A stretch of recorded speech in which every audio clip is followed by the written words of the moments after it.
friends of the environment here, I think, today. After all of these wonderful introductory remarks, I feel like I've come home. This really is a place in which the environmental laws and values are understood. The difficulty of observing them is understood, and we all struggle to figure out the pathway forward. I would like to express my thanks for you being here, but especially I understand that two members of the Lahore Bar Association passed today, and I extend my condolences to their families and all of you. The judiciary of Pakistan stands out internationally as one of the great court systems of the world. And the Lahore High Court, of course, as you understand, is at the leading edge of this. Courts have made the environment not just a slogan in legislation, not just a press release from environment ministries or governments, but an operational principle in which our judicial system has to begin to do its time-honored function of achieving justice for the people. And it's more than human rights, because it took us a long time to learn human rights, but we have now come to the point of understanding that there is a right to the environment, and that the environment itself, as part of God's creation, may have rights that we as humans are affecting, perhaps even denying, as we damage the global environment. So public interest jurisprudence has emerged as a way to engage all of society in this quest for environmental justice and the environmental rule of law. And the judiciary in Pakistan has led the way internationally in showing how this can be done. We live in an historic moment. We have an unusual consensus right now in the United Nations surrounding the Sustainable Development Goals. The Sustainable Development Goals try to integrate all aspects of not just environmental well-being, but educational well-being, the right to education, the rights of women and gender balance, the rights of all people to have potable water, and then above all, the question of coping with climate change. You can, of course, read these Sustainable Development Goals and study them, but it's interesting that in developing these goals, we also reveal not just the consensus that we need better action, but the difficulty of attaining the goals themselves. Why is this so? Well, first, if you look at climate change, which is the overarching question affecting the future of our children and our grandchildren and all of the environment, Section 13 of the Sustainable Development Goals encourages us to work on climate change, but says really we should do so through the Framework Convention on Climate Change and ultimately the Paris Agreement. That was done because people weren't quite ready in the General Assembly to integrate climate change into each one of the Sustainable Development Goals. It was thought of as something separate, something outside of education or water rights and so on. And this reflects the fact that the diplomats have not caught up with environmental jurisprudence. They're still looking at the environment as a sectoralized activity in which different functions require different kinds of laws or reactions.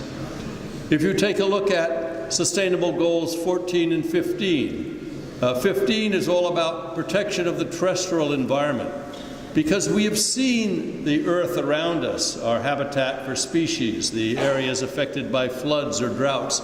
We have seen the danger that the natural environment is suffering. And we said, time to fix that. We have to be very effective in protecting the terrestrial environment. But when it comes to the marine environment, where none of us live underwater, we don't see what's happening to the marine environment, they don't talk about the extreme protection of the marine environment that is necessary. Rather, the diplomats talk about still reasonable use, let's use as much as we can for as long as we can, and so on. In fact, the oceans are as bad right now in terms of the impact of human society on the oceans as the land or the air. The oceans have acidified very rapidly ever since we began burning coal and oil and gas. The carbon dioxide has been absorbed into the ocean. It's changing the patterns of ocean life. We've dumped chemicals from our rivers into the oceans in vast amounts all over the world. And we've interrupted the food chain for the fish that we all love and depend upon. So oceans are at risk just like land is at risk, but we haven't quite realized that in the Sustainable Development Goals. And finally, when the Sustainable Development Goals were being negotiated in the General Assembly, twice they didn't want to put the rule of law into the Sustainable Development Goals. There was halfway through a 3-year negotiation, they took an extra week to negotiate because they didn't know whether they could reference it or not. When it was finally adopted, they put a clause in that said, oh yes, in development goal number 16, we should recognize one of the indicators of a just society is the rule of law. The diplomats weren't quite ready to accept what the judges and the lawyers have understood for centuries, that without order and justice, we won't, and what the UN Environment Program and IUCN are calling the environmental rule of law, we won't have a legal fairness or an environment to protect. So we have to retrofit all of the Sustainable Development Goals and interpret them through the lens of environmental justice.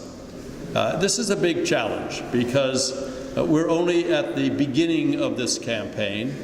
It's an intergenerational struggle.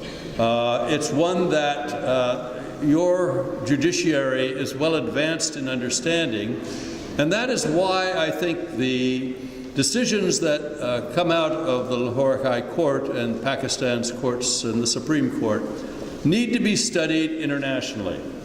Dr. Hassan and I worked on the creation with our colleagues in IUCN and UNEP of a Global Judicial Institute on the environment. The Global Judicial Institute has now been established. I am proud to say after many years of negotiation, it was determined it should not be run by the UN. It should not be run by foreign ministries. It was to be created by judges for judges. So a number of judicial panels were created over time. The meeting was just held in Brasilia at the World Water Forum. Pakistan has been involved in all of these negotiations. And the judges themselves created this new international institute. It is chartered under the laws of Switzerland, which allow for the creation of autonomous institutes like this. And just as you have here a judicial academy, you will be able to relate your judicial academy to the international movement, and we can begin the study of the jurisprudence of Pakistan around the world. Many nations have created environmental tribunals. There are now 1,500 environmental tribunals. But they don't read the decisions that come out of Lahore because they can't find them, they don't know them. We have to translate them into other languages. And similarly, in the many tribunals that exist, for instance, in Brazil, we don't read them unless we go to Brazil and can speak Portuguese. So we're having to translate the experience not just in language, but also in judicial form to share around the world. Now, one of the very important functions that we are sharing right now are the principles of environmental law that I was very privileged to serve under Dr. Parvez Hassan as his deputy in the World Commission on Environmental Law of the IUCN. With his leadership, the International Covenant on Environment and Development was drafted and negotiated, and the commentaries were written on it. It was given to the UN. And it is the basis for the proposal that France has brought to the General Assembly. The principles and the commentaries from years of work have been distilled into this concept of a global pact for the environment. It's being debated right now in Nairobi. The UN General Assembly called for a international consultation about how we should codify and agree on these principles from all different legal systems. The General Assembly called for the UN Secretary General to issue a report on international environmental law, the gaps that might exist in it, and the ways we have to agree on principles to better inform our adherence to a global view for stewardship of the Earth. That report is available to each one of us. It's online. It was issued on December 3rd. You can get it from the UN website. We promptly responded to it with the international jurists issued several reports commending it. And in those reports, we cited, in fact, the jurisprudence of Pakistan as an example of how the principles can be implemented. These are principles that have action attached to them. They are not just rhetoric. They are not just calls for good behavior. But they have a methodology that lets us observe and enhance the protection of the environment. Most of the principles, including the right to a healthy environment, will be familiar to you. But there are some that are new. For instance, the principle of resilience. The principle of resilience needs to be entered into our practice of law, into our court orders, and into the behavior of not just government, but all forms of society. If you don't plan for the potential disruption of your supply chain, if you're a business enterprise, you will be surprised and be unable to fulfill your production requirements or supply your goods when the supply chain is interrupted because of a bad storm or some other accident. So you have preparedness, you have backup plans, you have secondary plans. We have this idea of not just dealing with the minimum that we need to get through success with, but having backup plans so that if, for instance, in our schools a teacher cannot appear one day, there's a substitute teacher that can appear, and so on. We have to take that philosophy of resilience and translate it into all forms of behavior, so that we can now plan for the day when we will either have too much rainwater or too little rainwater. We have changed in the climate the hydrologic cycle, and the winds that bring rainwater around the world in all parts of the earth have changed. We don't know how they will continue to change in the future, because we've never changed the earth as we are today. It's a very interesting time to study the earth because it's a new earth. The earth each one of us was born in is not the earth that we have today, and it will not be the earth we pass from and on to our children and grandchildren. I was with scientists recently that gave me two rather alarming reports. One is that the conversion of much of the Amazon rainforest into soybean farming and agriculture is causing a change in the internal hydrology of the Amazon basin. And the Amazon is like the lungs of the earth. It and the Congo, the African, Central American Congo forests, actually make their own rainwater. They are a self-contained hydrology. And if you alter them, then you shift the patterns of water in the atmosphere. They call in the Amazon what happens, the rivers in the sky. Rivers are not just on the ground everywhere. There's a flow of water that flows all around the Amazon. Now, if that changes, we have different patterns of atmospheric conditions that will affect other parts of the world, perhaps all parts of the world. The other big change that's happening is one that I first observed when I was traveling to many of the international meetings that Barbara Zassan and I have had to attend in promoting environmental law.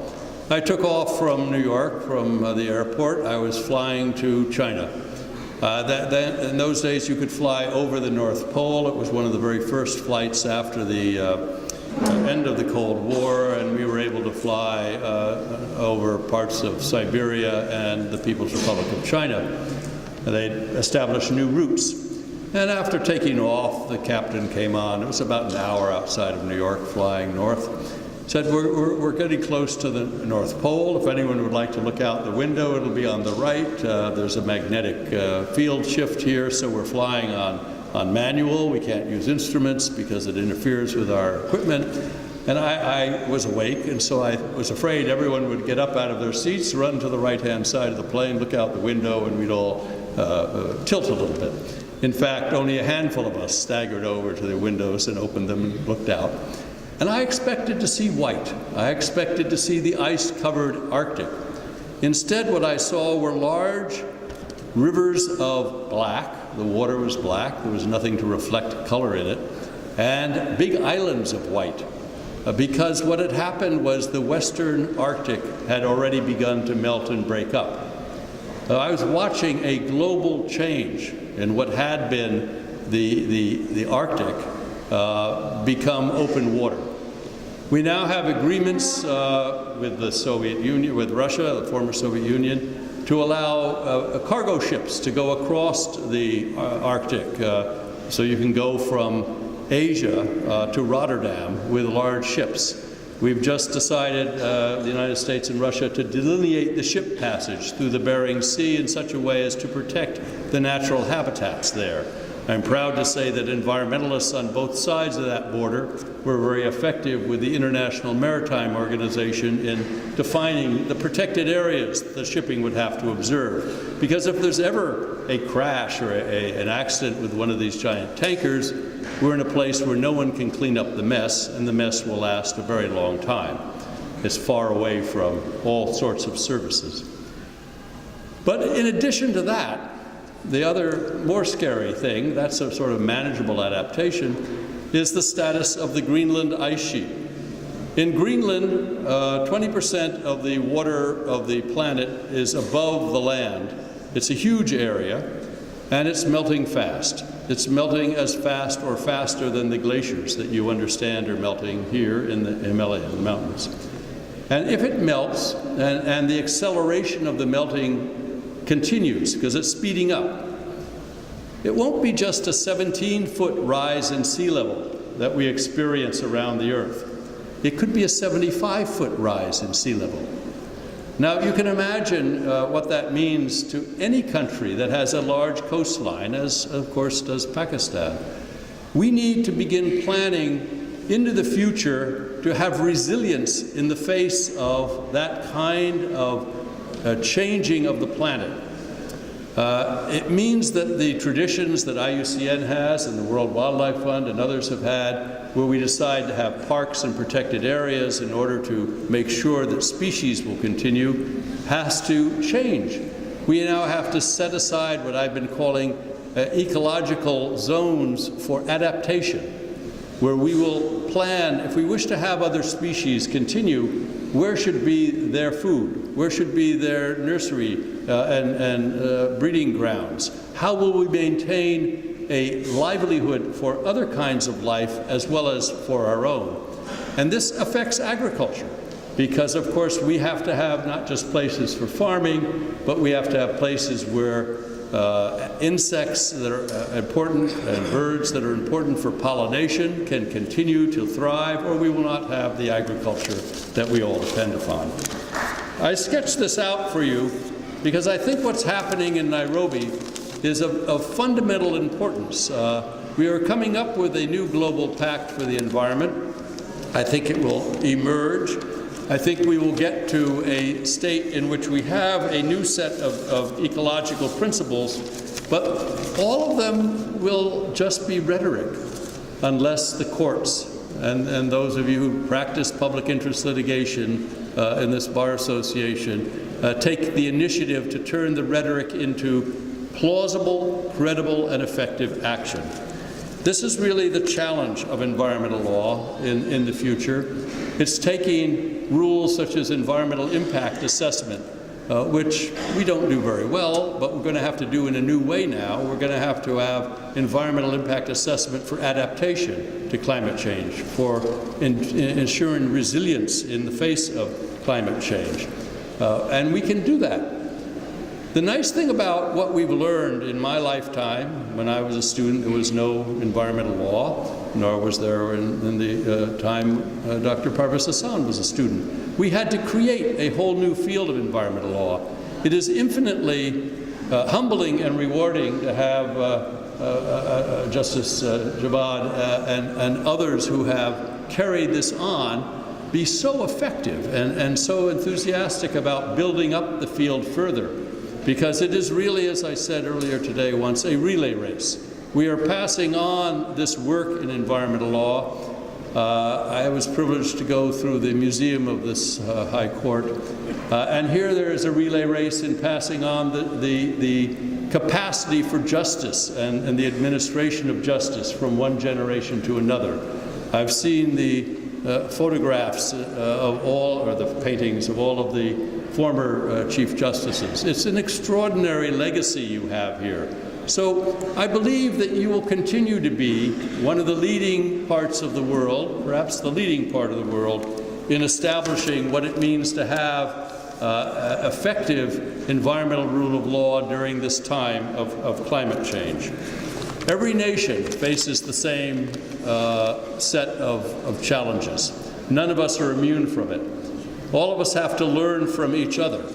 The nice thing about being a teacher is you always live through the eyes of your students, and they keep you young at heart, and they're the ones that will carry this all on. So as each one of you mentor a young lawyer or an up-and-coming lawyer or a law student, as each of you move on into the judiciary or into other positions in government, you are the people who are my heroes, because I have done nothing very much except help others do things. A teacher lives through the accomplishments of their students, and they are the ones that get the credit, and they are the ones in the future who will have the credit, and as we save the planet for life, have the honor of doing so. It's a privilege to have been with you today, and I wish you all the best in your work.